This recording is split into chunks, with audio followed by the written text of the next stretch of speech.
national name. Now, Pag-asa hoisted signal number 1 over Catanduanes as Tropical Depression Quinta slightly strengthened and sped up. The State Weather Bureau also said strong to near gale force winds can be expected within 36 hours in Catanduanes. It also added that the signal number 1 may be raised over Albay, Sorsogon, northern Samar, and the eastern portion of Camarines Sur by 5 p.m. Pag-asa said that Quinta may intensify into a severe tropical storm before making landfall over Bicol region between Sunday evening and Monday morning. Saudel, on the other hand, was last located outside the Philippine area of responsibility, 735 kilometers west of northern Luzon. It has maximum sustained winds of 120 kilometers per hour near the center, gustiness of up to 150 kilometers per hour, and is moving westward slowly. Both weather systems, Pag-asa said, brought cloudy skies and scattered rain showers and thunderstorms over Mimaropa and Bicol region, the Visayas, and Mindanao. Donald Trump launched an intense last-ditch re-election push Friday in Florida, insisting that COVID-19 is disappearing, while frontrunner Joe Biden hammered his message that the president had abdicated responsibility for a pandemic that is actually surging. Watch this. God bless you and defend her. Last night, the American people saw the contrast between a 5-decade career politician, Sleepy Joe, right? How do you think he did in the debate last night? He was sharp as a tack, who was fighting only for himself, and a businessman who's fighting for you. I'm just fighting for you. No, I think he should have lost about 5 or 6 states with that one. That was not good. It was his last, that was the last question. It looked like he made it. It looked like it was going to be okay. He got off the stage, going back to his basement. And then they hit him with the energy question. You know, the numbers are coming in extremely strong. I don't want to talk too much about it because there's a lot of cameras back there. That's a lot of fake news back there. A lot of fake news. But you know what happens? We have the great red wave, and that comes at the end when everybody goes out and votes, right? And did you see what happened today, right? Did you see it? Sudan, another country that just came into the deal. Peace, you know what this is? Peace in the Middle East without blood all over the sand. It turns out I'm the candidate of peace. Do you believe? Last night, we saw the President of the United States lie to the American people and repeatedly lie about the state of this pandemic. We saw him refuse to take responsibility for the crisis that should have been met with real presidential leadership. Instead, it has cost hundreds of thousands of Americans' lives and pushed millions into poverty. We saw him diminish the pain felt by so many Americans. President Trump said, "We're rounding the corner. It's going away. We're learning to live with it." They are quotes. But as I told him last night, we're not learning to live with it. We're learning to die with it. A new study from Columbia University suggests that anywhere between 130,000 and 210,000 of those deaths were avoidable. A leading medical journal in America, quite frankly in the world, wrote an unprecedented editorial. To the best of my knowledge, they've never written anything like this. They criticized President Trump's, quote, dangerously incompetent, end of quote, response, and stated that he, quote, took a crisis and turned it into a tragedy. Once we have a safe and effective vaccine, it has to be free to everyone, whether or not you're insured. Let me say that again. The vaccine must be free and freely available to everyone. With 50 million people having already cast early ballots, Biden has a firm lead in national polls, as well as in most of the battleground states like Florida that typically decide the winner of U.S. presidential elections.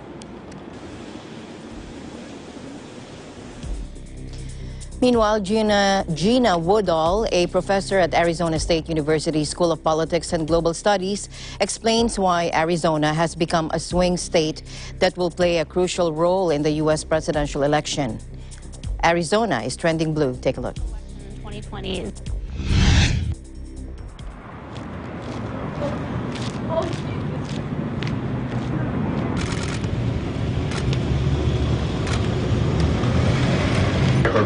Did you vote for the president first and now you're voting for Biden, or you always voted blue? I would say that Arizona, well, it's trending blue, and I think that a big reason for that is two different reasons. One is our demographics have changed, as we know. It's younger, more Latino, more transient, so people are moving in and out. And then also because Republicans, some of them are moderating. And then also our unaffiliated voters seem to, according to polling, seem to be favoring Biden. This presidential election in 2020 is definitely a more kind of anti-Trump vote, and people are not as enthusiastic about voting for President Biden. So as opposed to a pro-Biden, it's more of an anti-Trump. It's a referendum on the president, on his behavior, on his policies, on what Arizonans have gone through in the last 7 months. One absentee ballot in the U.S. November election is making an interstellar journey. At least she didn't have to wait in line. Astronaut Kate Robbins cast her ballot from the International Space Station. Many American astronauts live in Houston, and Texas allows them to vote from orbit using a secure electronic ballot. It was sent up via email to the ISS. She's no stranger to the process. Robbins cast her vote from the ISS during the 2016 election. Congress passed legislation in 1997 that made voting from space possible. The COVID-19 pandemic, the economic crisis, continued protests against police violence and systemic racism. American voters are preparing to elect their next president in the midst of widespread division in the country. And with the candidates offering decidedly different visions about the future, the election has become about a lot more than just a choice between Donald Trump and Joe Biden. Watch this. I think this is the most consequential election of our lifetime. I mean, democracy is on the ballot. Climate change is on the ballot. The Supreme Court is on the ballot. America goes down, the rest of the free world goes down with it. Donald Trump is the only man who had the courage to defy the tyranny of political correctness and the strength to stanch the pernicious flow of progressive liberalism.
Folks, the president's first responsibility is to protect the American people, and he won't. It's utterly disqualifying.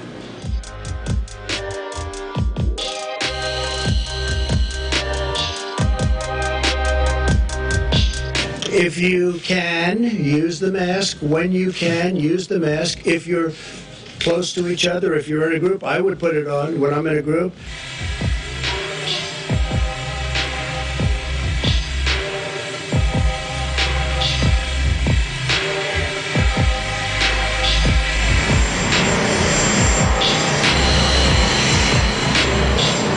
I went through it. Now they say I'm immune. I feel so powerful. I'll walk into that audience.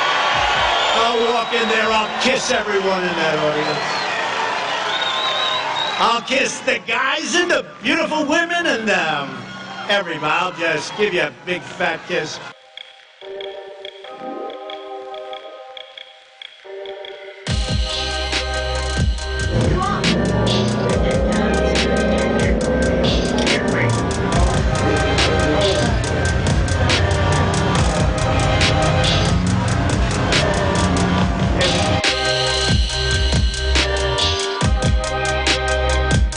I lost my job on April 8, 2020, and I've been applying unemployment. I got the first check. I'm still struggling to pay the bill, and I'm still looking for a job. Yeah. And they tell me to look for a job, but I'm still looking for a job. And nowadays, it's hard to find a job because everything is closed.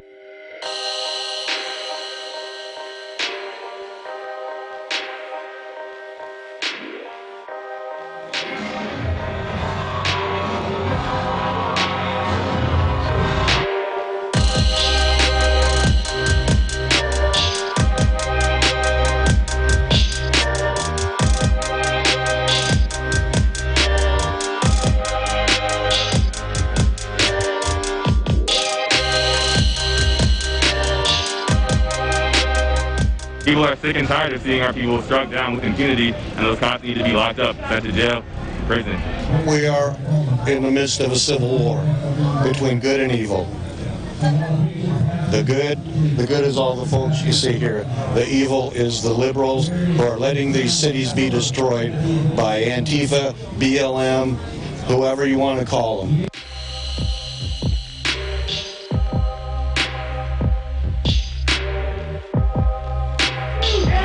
Don't shoot! Don't shoot!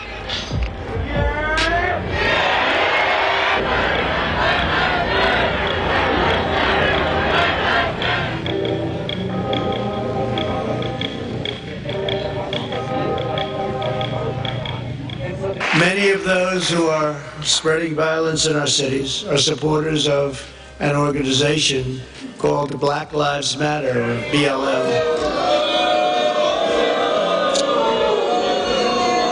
It's really hurting the black community. It's hurting the black community. I do not believe we have to choose between law and order and racial justice in America. We can't have both. This is a nation strong enough to both honestly face systemic racism and strong enough to provide safe streets for our families and small businesses.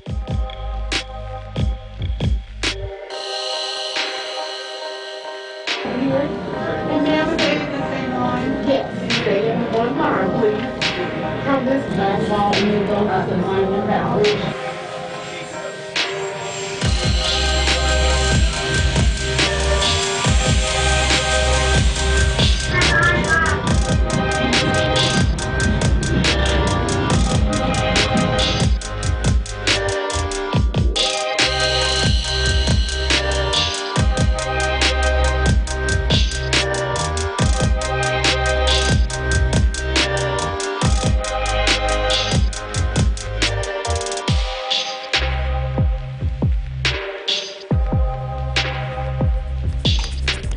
A record of nearly 80,000 new COVID-19 infections over the course of a day were reported in the United States on Friday, according to figures from Johns Hopkins University.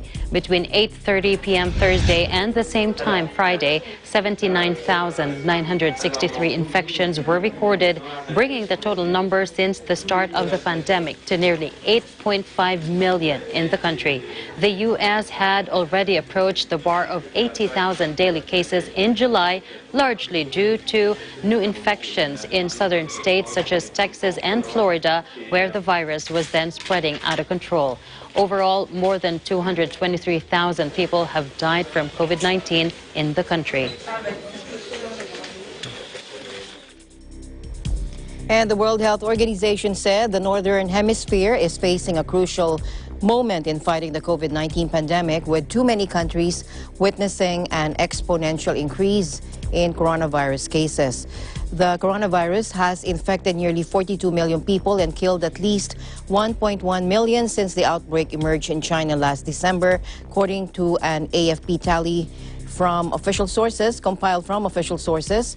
Maria Van Kerkhove, the WHO's COVID-19 technical lead, said the situation was very worrying in Europe, which clocked up more than half the new cases registered in the world over the last 24 hours. Take a look. We are at a critical juncture in this pandemic, particularly in the Northern Hemisphere. The next few months are going to be very tough, and some countries are on a dangerous track. Too many countries are seeing an exponential increase in cases, and that's now leading to hospitals and ICU running close or above capacity, and we're still only in October. We urge leaders to take immediate action to prevent further unnecessary deaths, essential health services from collapsing, and schools shutting again. The next few months for many people will be difficult. Governments need to carry out the basic steps of speaking to people who are infected with the virus and their contacts and giving them specific instructions on what to do next. If governments are able to hone their contact tracing systems and focus on isolating all cases and quarantining contacts, then mandatory stay-at-home orders for everyone can be avoided. No country is out of the woods, and what we've learnt, certainly in the Northern Hemisphere, is that second waves are not only possible but highly likely anywhere in the world. Those that have been hit hard the first time round can get hit hard a second time round, and those that were hit hard and hit a glancing blow in the first time round can get hit a harder blow in the second. So there's no predicting what your circumstances will be. So the only way you're going to get at that is to clearly understand, and in places like Brazil, understanding now the true trajectory of the virus, the seroepidemiology of the virus in the population across different population groups, and then to learn the lessons of follow-through. Countries have got to low levels of disease and then not necessarily followed through on the testing, on the tracing, on the isolation, on the community support, on the measures to reduce transmission, and are seeing disease creep back in and in some cases exponentially rise. So for countries like Brazil, where there are very strong scientific and public health infrastructure, it is time to step back, continue to drive the curve downwards, continue to work hard at that, and to ensure that everybody follows through to ensure that if a second wave does arrive, those key structures, the health system, the community empowerment, the governance and coordination mechanisms, and the public health surveillance, isolation and quarantine capacities are in better shape than they may have been in previous waves. Those countries who learn in the first wave do better in the second. I think that can be assumed. As our regional director in Europe has pointed out, there is a very worrying situation that is happening in Europe, where we're not only seeing increases in case numbers, but we're seeing increases in hospitalization, and we're seeing increases in the rate of individuals who are needing intensive care. And in many cities across Europe, the capacity for ICU is going to be reached in the coming weeks. And that's a worrying situation as we are in October. We're in the autumn in the Northern Hemisphere. The influenza season is just about to begin. And so the demand for testing for people with respiratory diseases will increase. The demand for hospital needs for people who are sick will increase. And so we're in a worrying situation. And in fact, in the last 24 hours, we've had almost 445,000 cases reported. Almost half of those are from Europe. The European Union's Disease Control Agency has joined frantic health workers to sound the alarm over the coronavirus surge across the continent. The European Center for Disease Prevention and Control said all EU countries except Cyprus, Estonia, Finland, and Greece serious concern category, as did the United Kingdom, up from just 7 a month ago. After Spain became the first European country to officially record 1 million cases earlier in the week, Prime Minister Pedro Sanchez said the real number of infections was likely more than triple that number. And France followed Spain past the 1 million case milestone on Friday, while Germany hit a fresh daily record of nearly 15,000 new cases.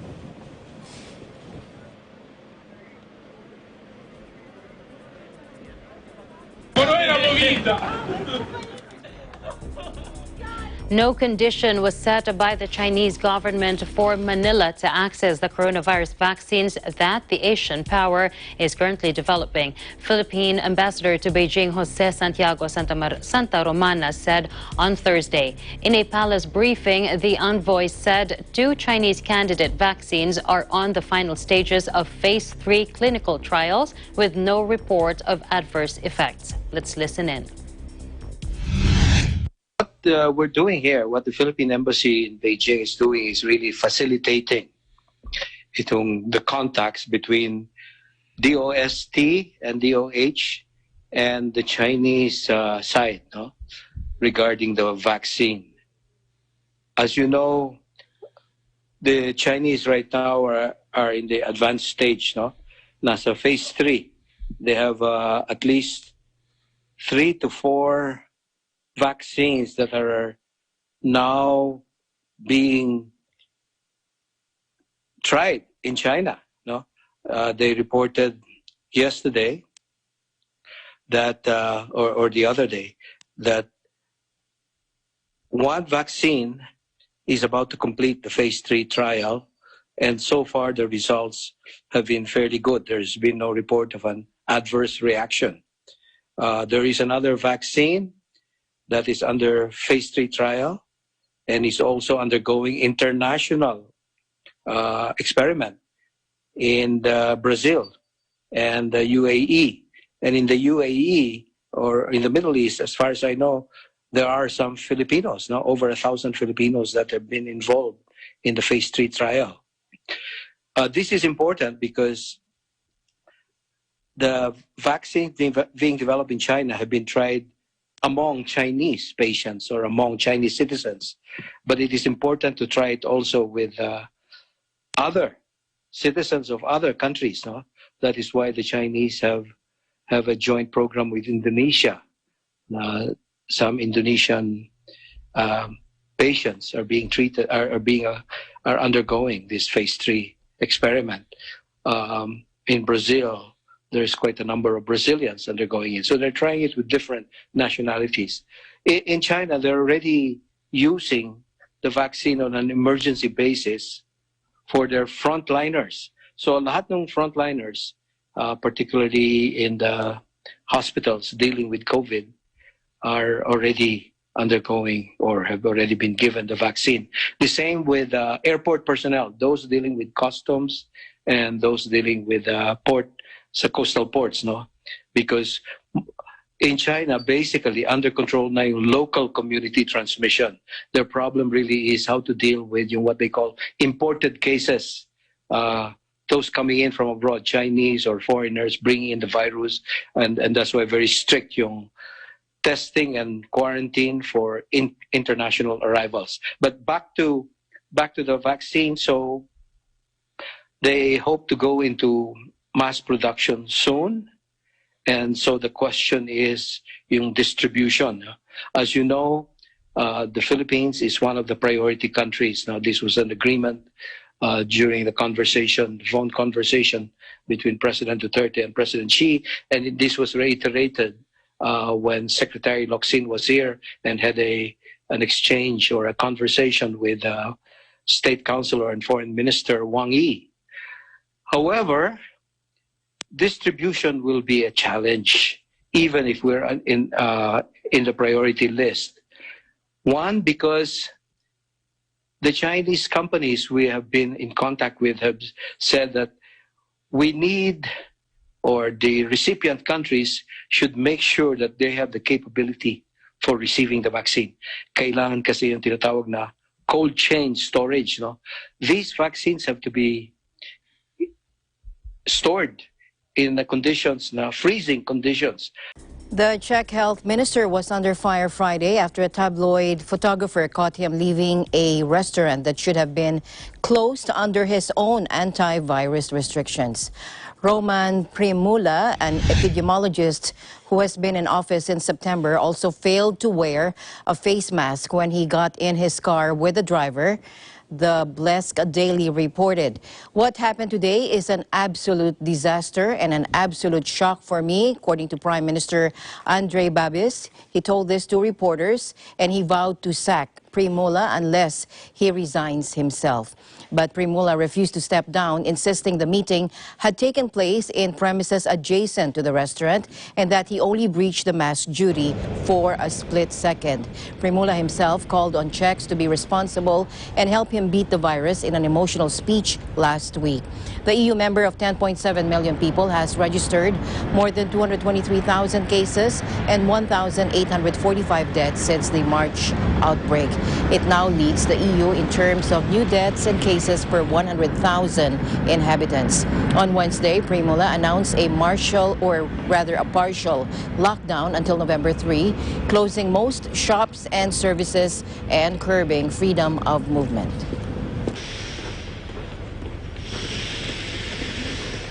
U.S. President Donald Trump says at the White House that Israel and Sudan have agreed to normalize ties following previous announcements of deals between Israel and the United Arab Emirates and Bahrain.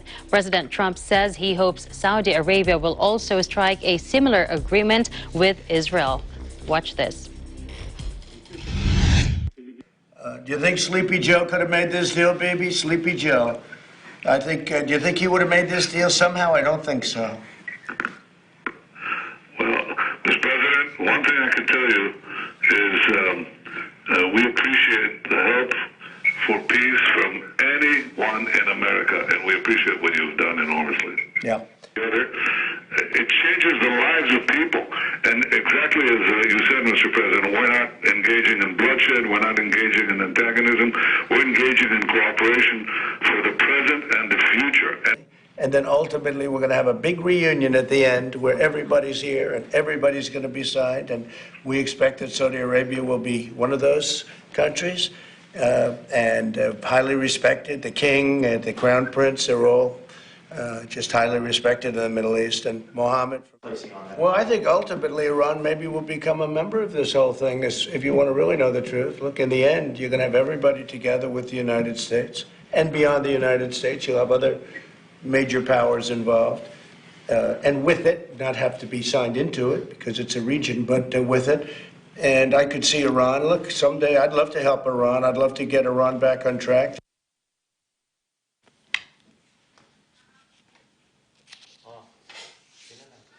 Sudan on Friday agreed to be the latest Arab nation to recognize Israel in a diplomatic coup announced by President Donald Trump days before U.S. elections. The UAE and Bahrain signed an accord at the White House last month to normalize relations with Israel. But Sudan carries added symbolism as an Arab nation that has been at war with Israel. Both the U.S. and Israel committed to boosting trade with Sudan, an impoverished, conflict-ridden nation that had faced years of criticism over its violent internal campaigns until the fall of dictator Omar al-Bashir last year. In a three-way statement, Sudan and Israel said delegations would meet in the coming weeks to negotiate agreements of cooperation, including in agriculture issues, aviation, and migration.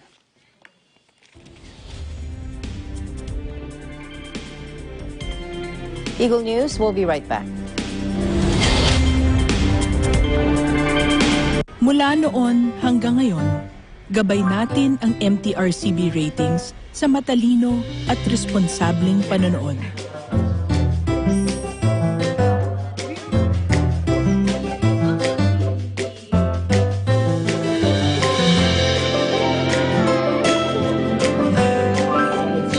Sa tamang pagsunod sa MTRCB ratings, ginagawa nating ligtas at makabuluhan ang panonood ng bawat miyembro ng pamilyang Pilipino.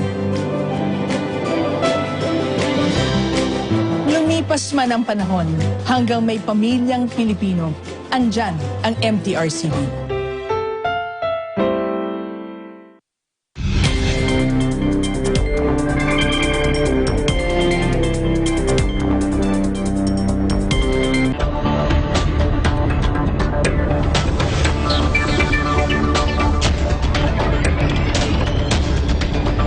Welcome back. The IMF is predicting the worst economic decline in Asia in generations due to COVID-19 and warned that rising inequality could lead to social unrest in the newly released Asia-Pacific Regional Economic Outlook, released in Washington, D.C. Now, the IMF warned that if governments fail to take action, that tens of millions may be pushed into extreme poverty, risking widening economic inequality, with the result possibly being street protests and even social unrest. The Asia-Pacific region has been hit hard by the pandemic. You've seen our projections, with regional growth at -2.2%. 2020 will be remembered as the most severe contraction in generations. Inequality in Asia had been rising even before the crisis, and the pandemic is hitting those at the bottom even harder than the rest. The limited reach of social safety nets and large size of informal sectors is proving to be a roadblock to supporting the most vulnerable at this critical time. Robotization, which is already well advanced in Asia, may displace even more lower-skilled workers going forward. The resulting higher levels of inequality could even lead to social unrest, itself an obvious impediment to sustained economic growth. For 2021, our projection of 6.9% growth is slightly stronger than we had in June. But in combination with the deep recessions this year, it nevertheless implies that a number of economies will still be smaller at the end of 2021 than before the pandemic. Economic scarring seems a near certainty at this point. Our projections suggest that potential output by the middle of this decade could be some 5% lower than before the pandemic, due to the fall in labor force participation and weak confidence that dims private investment. India is expected to shrink by 10.3% in the fiscal year ending March 31 next year, and that is worse than the 4.5% contraction forecast in June. The Philippine economy is forecast to contract 8.3% in the calendar year 2020, much more than the 3.6% contraction projected in June. And Malaysia will also likely shrink by 6% this year, worse than the IMF's June forecast of a 3.8% contraction. Now, China has been a bright spot of growth, and Austria praised the government's quick and decisive measures put in place to stem the impact of the virus, followed by testing and contact tracing measures to prevent flare-ups. He also praised Vietnam and Japan for their efforts. But China's current growth may be temporarily robust, and it should use the current time to rebalance its economy to encourage more domestic consumption. Again, let's listen in. And the pandemic is hitting, though there would be an effect. A lot of the exports of China, however, are very specifically related to medical equipment and home electronics, the things that are really being used by the world as a whole during the pandemic. And you know, the half-life of these exports is probably pretty short. The demand for lots of medical equipment and lots of home electronics will eventually peter out.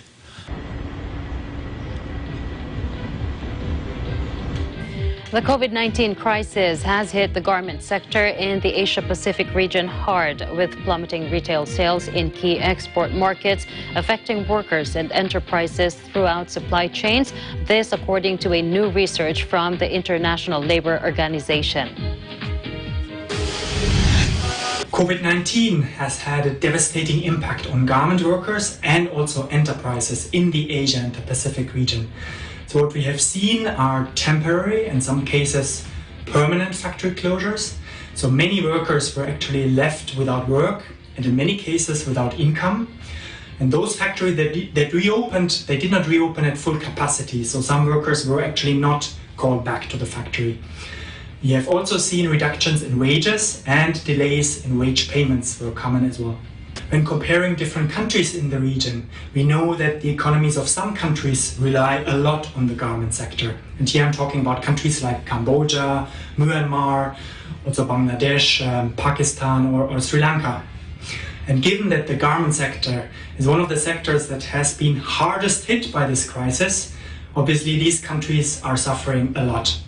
When it comes to different groups of workers, I think it's important to stress that the garment sector is an important employer for female workers. So in some countries, up to 1 in 5 women works in the garment sector.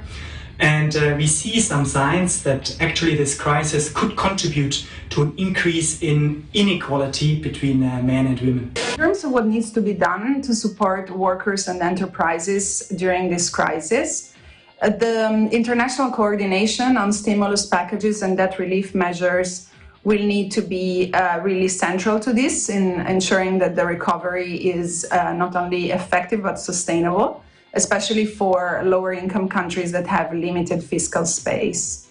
Social dialogue needs to be at the center of the recovery and crisis response. And we've seen in this research that in the countries where existing social dialogue structures were present, then the impact on workers and enterprises has been mitigated.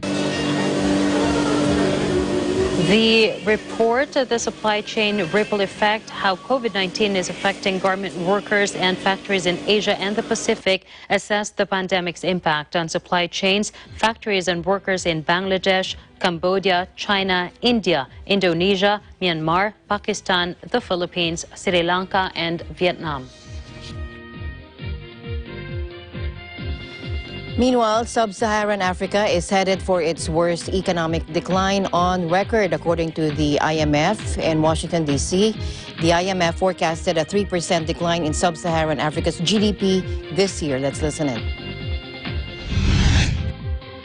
We expect economic activity for Sub-Saharan Africa to contract by 3% this year.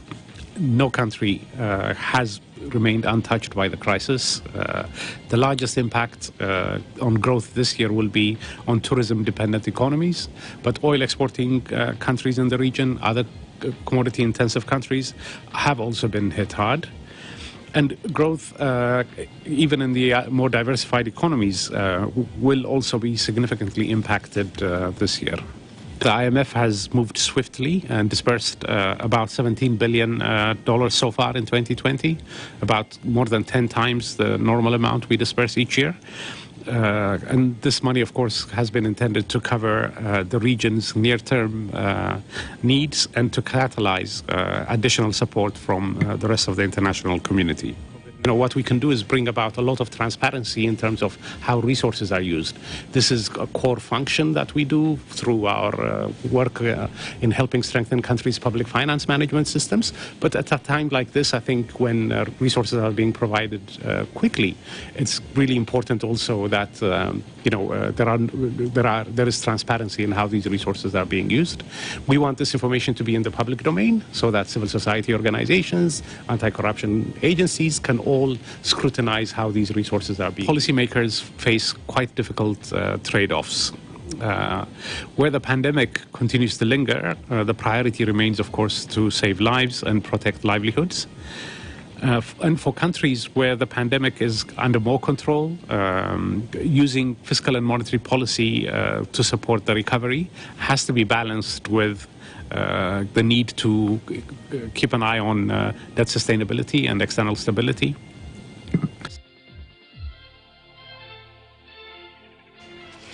Between 150 million and 175 million more people will fall into extreme poverty due to the epic fallout from COVID-19, the special rapporteur on the topic told the third committee involving social, humanitarian and cultural, as delegates raised concerns about the plight of the world's most vulnerable in a series of interactive dialogues. Let's watch this.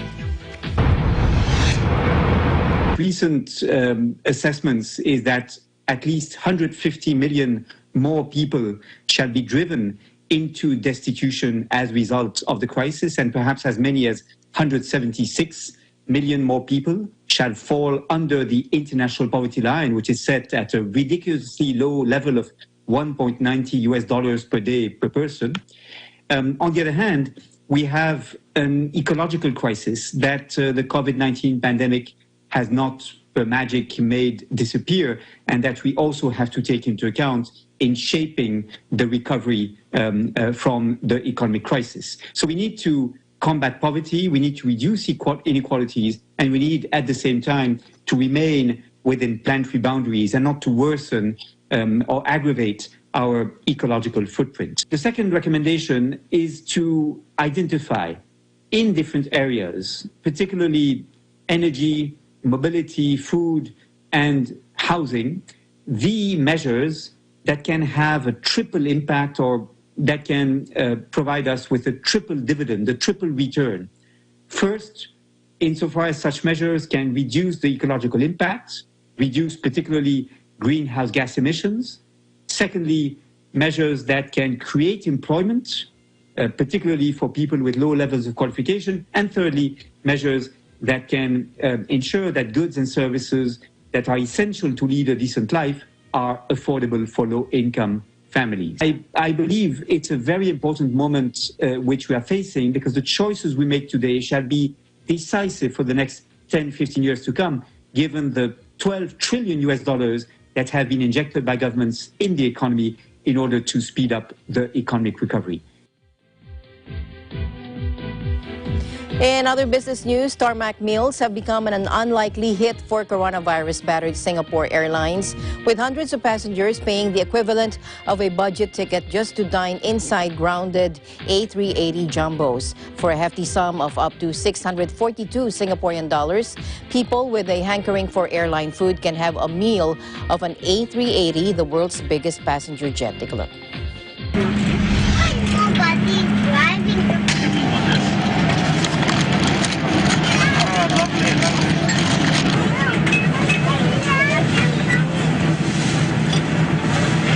The food is pretty amazing. It's better than the one they served during the flight. In smooth sailing, it's a good experience touring the cabins. Just started the meal, the satay was just served to us. It was delicious and really feels to be like on a long-haul flight, having the first meal service. Of course, definitely actually flying will be better because there's the excitement of going to a new destination, to explore a new destination.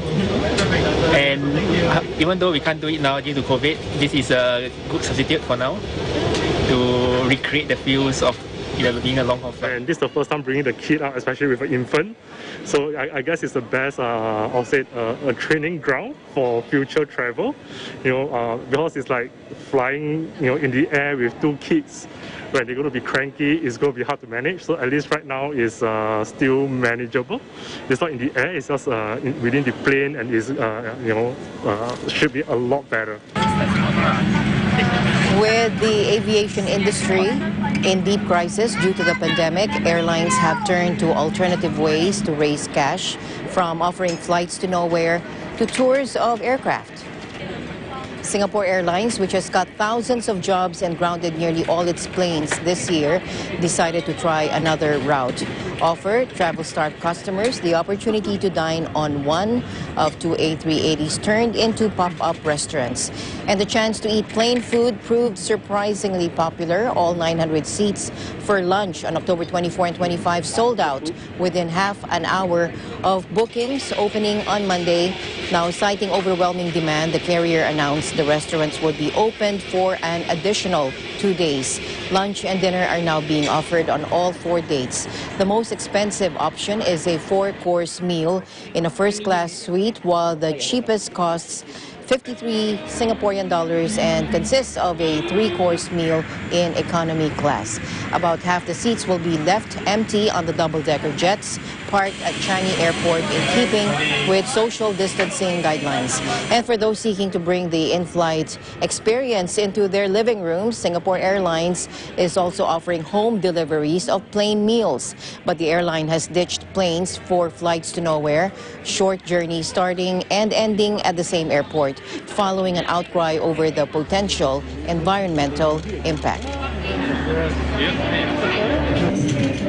In other news, the NATO alliance is to build a headquarters for space operations at its airbase in Ramstein in Germany to counter a rising Russian and Chinese threat, Secretary General Jens Stoltenberg said. As well as a U.S. airbase, the German facility also houses NATO's Allied Air Command. Please watch this. We have seen that, for instance, Russia and China are now developing capabilities that can destroy, for instance, satellites, which will have a severe impact on both military and civilian activities on the ground. And therefore, we build on the competence, the knowledge we have at Allied Air Command Ramstein. And based on that, we then established a new NATO Space Center to help to ensure that allied activities in space are more coordinated, because different allies have different capabilities in space, and to coordinate those activities will help and strengthen the alliance. Last year, NATO declared space to be a new area of operations, the 5th such zone after air, land, sea, and cyberspace, which was added in 2016. The new center is to be a central point of contact to support NATO missions with communication and satellite images. It will also be a place to exchange information on potential threats to satellites. On Wednesday, Stoltenberg stressed that NATO's goal was not the militarization of space, even though alliance members such as the U.S. and France have already established their own space forces.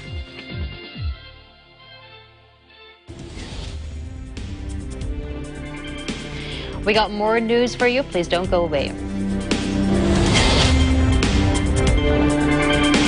Mula noon hanggang ngayon, gabay natin ang MTRCB ratings sa matalino at responsableng panonood.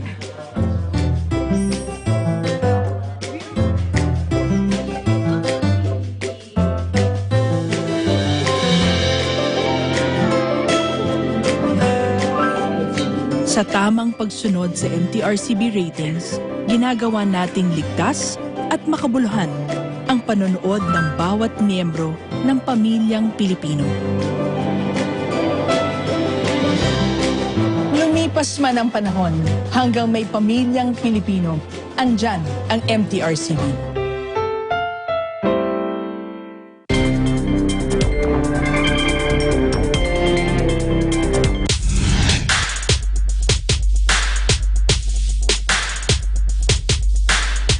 Hundreds of people in Colorado are under evacuation orders after a new wildfire ignited this week.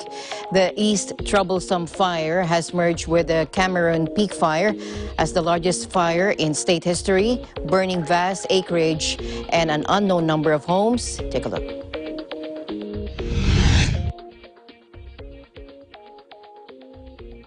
Good evening. My name is Brett Schrottland. I'm the sheriff in Grand County, Colorado. On Wednesday evening, the East Troublesome Fire blew up by over 100,000 acres in a single evening and night. A catastrophic event in our small community, affecting the towns of Grand Lake and subsequent subdivisions in northern Grand County, including Rocky Mountain National Park. As the fire blossomed, our emergency responders immediately responded to the area to continue their evacuation efforts, but were met with a fire front that forced many responders from the area while they continued to return several times to perform evacuation operations. On that, this evening, we received a report of an elderly couple in a home just outside of the town of Grand Lake. This couple had been contacted and had actually refused to evacuate, wanting to stay with their house that they've had for many years in their family. On Friday afternoon today, investigators with the Grand County Sheriff's Office and our partner agencies were able to locate the bodies of Mr. and Mrs. Lyle and Marilyn Hildeman, age 86 and 84. No fire on record in Colorado that has started this late in the season has become nearly as large, putting the blaze in uncharted territory and showing all the hallmarks of climate change. It's largely burning at an elevation of 9,000 feet at a time of the year when snow should be falling. The fire is raging during a severe drought aggravated by record heat, through stands of trees killed or weakened by years of a bark beetle infestation. The harmful beetles are a phenomenon linked to climate change that is occurring across vast stretches of the West and into Canada. Under stress from a historic drought, large swaths of forest and wetlands in Central South America, known for their exceptional biodiversity, have been ravaged by devastating fires. Experts say the wildfires in a region that spans Argentina, Brazil, Bolivia, and Paraguay, especially the region between the Paraguay, Paraná, and Uruguay rivers, have become critical in 2020. Elizabeth Moll, an environmental politics researcher at Argentina's San Martin National University, said it's part of a wider problem affecting multiple regions around the world this year, including in Brazil's Amazonas state, Australia, California, and the Gran Chaco, South America's second largest forest after the Amazon. The Pantanal, the world's largest wetlands that span Brazil, Bolivia, and Paraguay, is experiencing its worst drought in 47 years. The Paraná River, one of the most powerful on the planet that originates in Brazil and empties into the River Plate estuary, is at its lowest level since 1970. It's the same thing with the Paraguay River that is at its lowest level in half a century, according to Paraguay's National Weather Center in Asunción. After months of meticulous tracking, authorities in the western U.S. state of Washington on Friday said they had uncovered the first ever nest of the deadly Asian giant hornet in the country. The nest was found by Washington State Department of Agriculture, or WSDA, entomologists on a property in Blaine near the border with Canada. The agency said an attempt to eradicate the nest of wasps, the world's largest hornet species, also known as the murder hornet, would take place on Saturday, U.S. time. Scientists in the state have been actively searching for the Asian giant hornet since the first such insect was detected in December of 2019, and after one of the wasps was trapped in July in Whatcom County, where Blaine is located.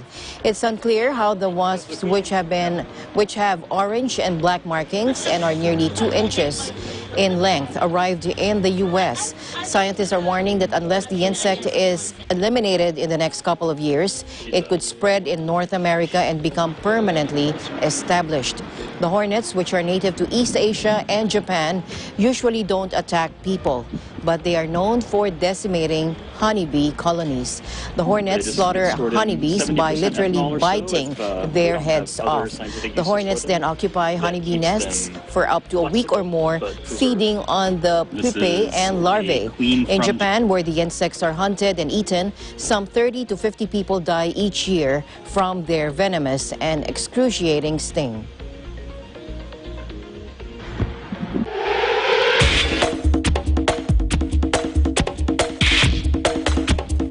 Tokyo opens a 15,000-seat swimming venue for next year's Olympic Games with a swimming star who was diagnosed with leukemia last year, demonstrating freestyle at the ceremony. Let's watch this.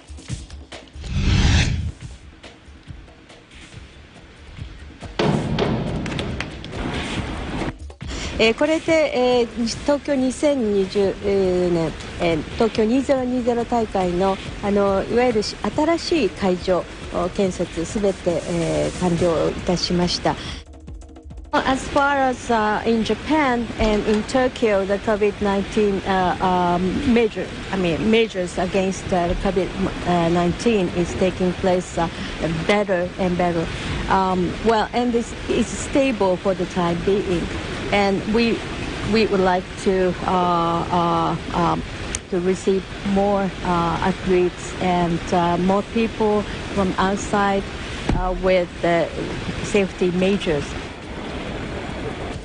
Governor Koike said the city hopes to welcome more athletes, promising to host a successful Olympics through implementing antivirus safety measures. At the ceremony, Japanese swimming star Rikako Iki joined 3 other athletes in a relay. The 20-year-old had been a strong favorite for the 100-meter butterfly gold at the now-postponed Olympic Games before revealing she had leukemia last year. After being discharged from hospital in December, following 10 months of treatment, she resumed training in March and competitions in August. The main pool at the Aquatics Center features a movable wall allowing the 50-meter facility to be converted into 2 25-meter pools with the deck also adjustable. The 2020 Games were delayed as COVID-19 spread globally and are now set to open on July 23 of next year.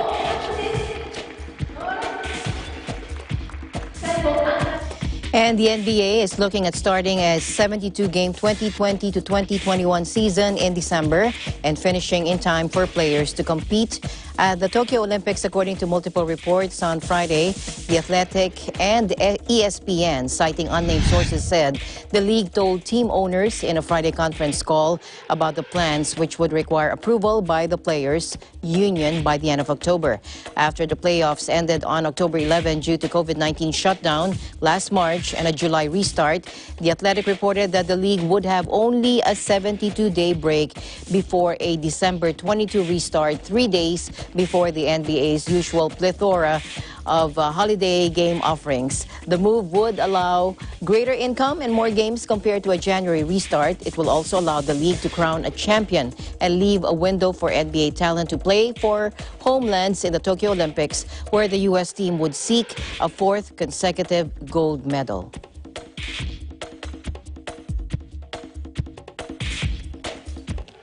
Members of the Iglesia ni Cristo, or Church of Christ in Hawaii, recently held a drive-through food distribution drive in partnership with the nonprofit Aloha Harvest. 2 of the state's well-known people observed the event and urged other groups to also help those in need. Alfred Acenas from our Hawaii Bureau was there and files this report. I am impressed by how efficient this operation is. There are so many helping hands. What I really like about this is the fact that the Church of Christ, Iglesia ni Cristo, has taken what we know is an issue and a problem into their own hands and partnered with a very good organization like Aloha Harvest.